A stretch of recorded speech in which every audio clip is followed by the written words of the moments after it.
Assalamualaikum warahmatullahi wabarakatuh. Nama saya Ramdan. Di sini saya mau menjelaskan nih apa dan tugas HR Generalis. Nah, untuk itu kita awal dari apa sih HR itu? Nah, HR itu adalah HR atau Human Resource memiliki peran dan tugas yang penting dalam sebuah organisasi. Nah, perannya mencakup manajemen sumber daya manusia, mulai dari rekrutmen dan seleksi karyawan hingga pengelolaan kinerja dan pengembangan karir.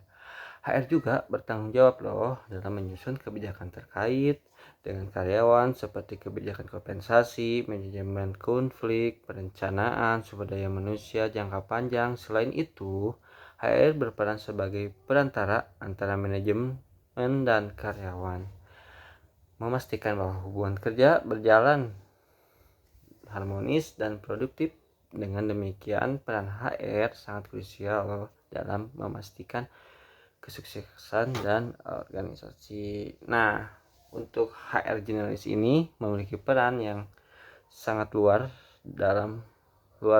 sangat luas dalam Departemen Sumber Daya Manusia. Mereka bertanggung jawab untuk mengelola berbagai aspek pengelolaan karyawan, mulai dari rekrutmen, pengembangan karyawan, hingga manajemen kinerja.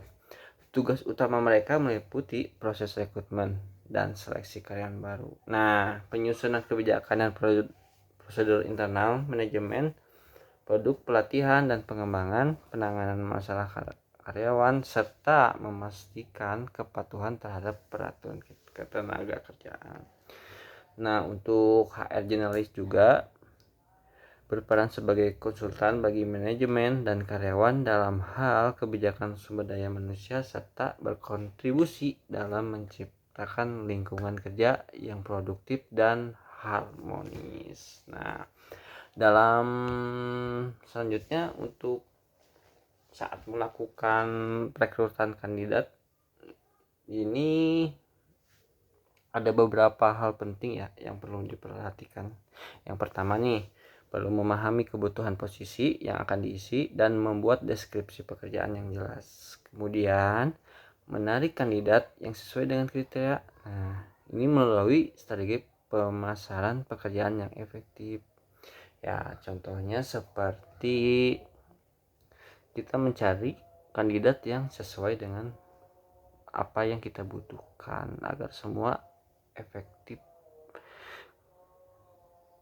Nah, strategi pemasaran pekerjaan yang efektif selanjutnya penting untuk melakukan wawancara dan evaluasi komprehensif untuk mengidentifikasi kandidat terbaik. Nah, selama proses ini transparansi, komunikasi yang baik, dan pertimbangan terhadap nilai-nilai perusahaan juga harus diperhatikan. Setelah memilih kandidat, memastikan proses onboarding yang efisien untuk mempercepat integrasi mereka dalam tim dan organisasi. Nah, untuk ini seperti itu ya untuk proses perekrutan. Nah, untuk setelah perekrutan pastikan karyawan itu sudah cocok lah, sudah masuk ke dalam sebuah perusahaan. Nah, dalam ini kan kita harus ini ya untuk melihat nih bagaimana performa karyawan itu seperti apa. Dan di sini saya pun ingin menjelaskan nih untuk performa dalam melakukan manajemen kinerja. Nah, ini ada beberapa hal yang penting yang perlu diperhatikan. Nah, pertama, tetap jelas dalam menetapkan tujuan kinerja yang spesifik. Nah, kita harus tahu nih tujuan spesifiknya seperti apa. Terus terukur dan dicapai relevan. Nah, ini relevan ini bisa enggak untuk kita gapai, bukan berarti ya kita mempunyai tujuan tapi tujuannya itu tidak masuk akal tuh, dan ada berbatasan waktu.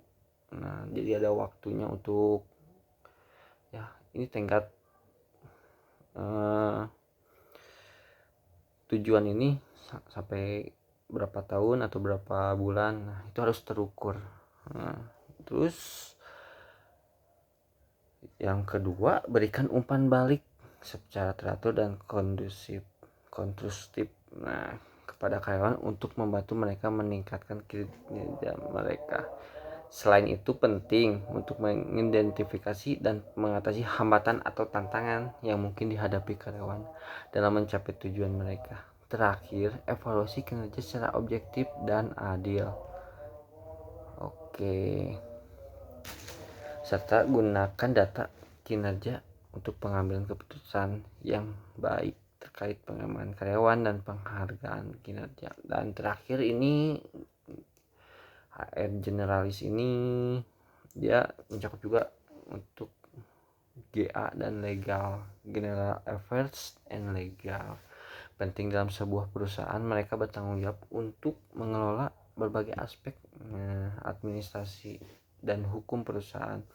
Tugas utama mereka meliputi manajemen fasilitas dan kebutuhan kantor, ya kebutuhan kantor mungkin ya ATK atau kebutuhan yang penunjang karyawan untuk menjalankan pekerjaannya seperti wifi dan komputer dan lain-lain. Nah, koordinasi acara dan pertemuan perusahaan, pengelolaan aset kan banyak nih, ada aset mesin, ada aset